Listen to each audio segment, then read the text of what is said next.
Hola, ¿cómo están? Bienvenidos a una nueva visión semanal de los mercados nacionales, en donde estaremos hablando del comportamiento del dólar, cobre y bolsa chilena, comportamiento de los multifondos, qué podemos esperar y preguntas y respuestas. Pero antes, comentarles que tenemos los precios de los cursos congelados, así como está el frío en Chile. Mantenemos los precios con un 32% de descuento. Pueden revisar toda la gama de cursos que tenemos hoy día en esta promoción, así que el link está abajo en la descripción. La última semana tuvimos caídas en el IPSA. Ha sido la tónica en las últimas semanas, cayendo en los últimos 5 días un 1,2%, el S&P 500 bastante estable y el dólar en Chile cayendo un 0,1%, una semana prácticamente equilibrada en cuanto a todos los movimientos que tuvo el dólar. Partió la semana en torno a 9.40, terminó la semana en torno a 940 pesos y se aleja, se distancia un poquito de lo que ha sido el comportamiento de las monedas en Latinoamérica. De hecho, el dólar en Brasil subió un 3%, lo cual es bastante, y por lo tanto muestra la distancia, la diferencia que se observa entre el peso chileno y el real brasileño. Ya veremos un gráfico que muestra esa relación. El dólar index subiendo levemente un 0,1% y el cobre cayendo un 1,5%. La única noticia relevante que conocimos la semana pasada en Chile fueron los indicadores sectoriales, que son la previa al IMASEC, y en general se observan crecimientos pero más moderados de lo que venía observando en los meses anteriores. Y eso se ratifica precisamente con el IMASEC, que crece en el mes de mayo un 1,1% cuando las expectativas estaban en torno al 2% o un poquito más. Y se observa principalmente una desaceleración en el mes contra mes. En el gráfico de la derecha vemos cómo ese IMASEC desestacionalizado mes contra mes, vemos una caída en varios de los subíndices o subindicadores que tiene el IMASEC. Así que todo este impulso que se observó a inicios de año se empieza a desvanecer. Esperemos que sea solamente una caída, un menor crecimiento en los meses actuales, pero que se mantenga el repunte de cara al segundo semestre. Y en este contexto vemos que el dólar, a pesar de que tuvo una semana prácticamente pareja, equilibrada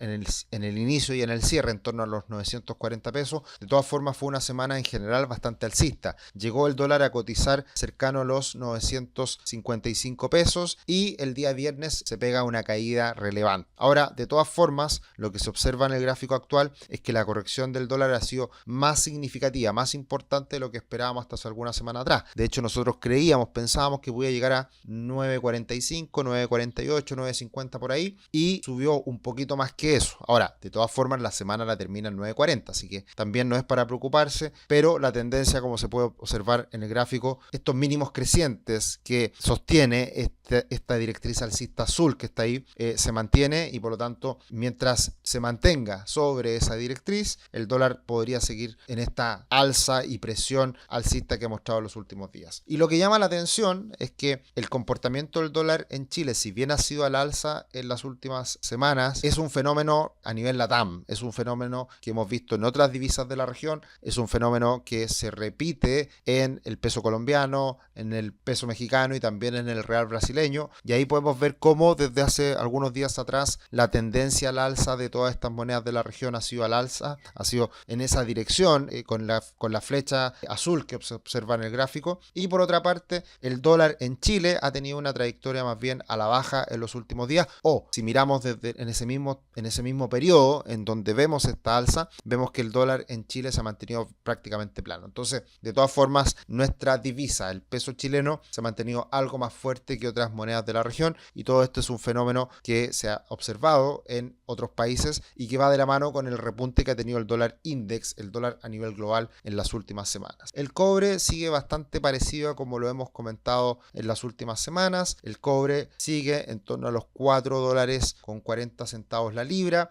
sigue en esta fase correctiva en torno al 50% de Fibonacci, quizás un poquito más cercano al 61, y por lo tanto se empieza a estabilizar, se empieza a frenar la caída y se observa ciertas ganas de comenzar a repuntar nuevamente. Así que ahí podemos ver ese comportamiento del cobre, que hay que mirarlo siempre muy de cerca. Y el dólar index ha tenido una tendencia al alza después de romper esa directriz bajista que veíamos ahí en el gráfico, mantiene la tendencia al alza y se acerca más a la parte superior de este gran canal lateral entre los 100 puntos y los 107 puntos. Hoy día estamos en 105 y fracción, estuvimos sobre los 106 a lo largo de la semana y esta presión alcista se mantiene de acuerdo al gráfico y solo cambiaría esta situación si es que se rompen los 105 o más bien 104,50, que ahí podría volver a ganar este gallito la fuerza vendedora. Y eso, por supuesto, va a depender mucho de lo que salgan las noticias económicas esta semana. En Estados Unidos tenemos dos noticias muy importantes, como es el ICM de servicios y también el dato de empleo de Estados Unidos. Así que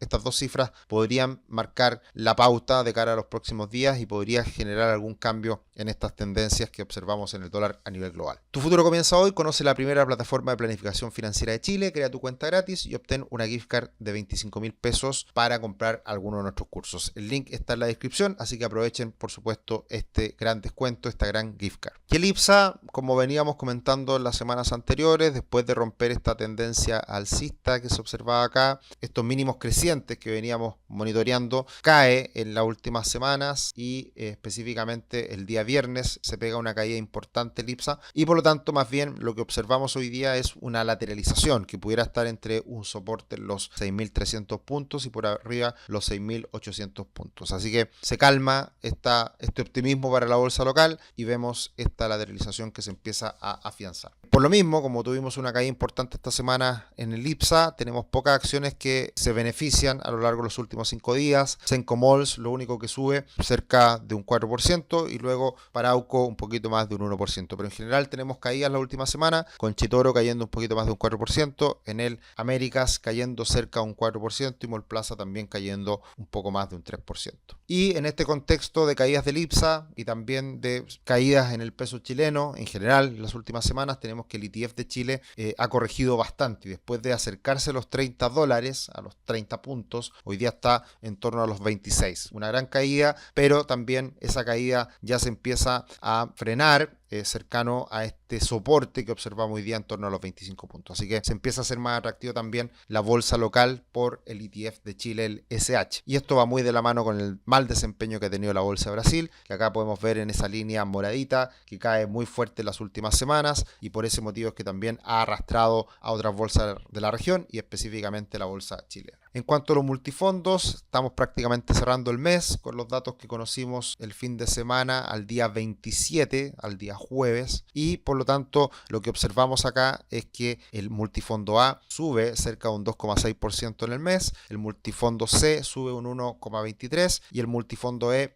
cae un 0,1%. Y estas mismas tendencias, estos mismos comportamientos se repiten prácticamente en el año 2024 y por lo tanto en el primer semestre, con el multifondo A subiendo cerca de un 8%, multifondo C subiendo cerca de un 3% y multifondo E cayendo un poquito más de un 2%. Así que ahí se puede observar también que la renta variable ha andado bastante mejor que la renta fija en el primer semestre de este año. ¿Qué podemos esperar para la semana que viene? Solamente el dato de IMASEC en Chile, que ya se conoció. El mes anterior habíamos visto un crecimiento del 3,5%, ahora fue de un 1,1%, menor que la expectativa cercana al 2%, y a nivel internacional lo que hablábamos hace un rato atrás, con el ICM de servicios y también con los datos de empleo en Estados Unidos, que sin duda van a ser lo que van a marcar la pauta para los mercados a nivel global esta semana. Así que muy atentos a Estados Unidos, como suele ser la tónica, ICM de servicios el día miércoles, entiendo, y el día viernes datos de empleo en Estados Unidos. Muchas gracias siempre por sus comentarios, gracias Roberto, sé que es harto trabajo preparar presentaciones con análisis fundamental, pero si alguna vez pueden hacer alguno, bienvenido sea. Sí, más que el tiempo que implica hacer el análisis fundamental de alguna acción, por ejemplo, sería injusto hacer un análisis por encima de algo que se tiene que analizar muy profundamente.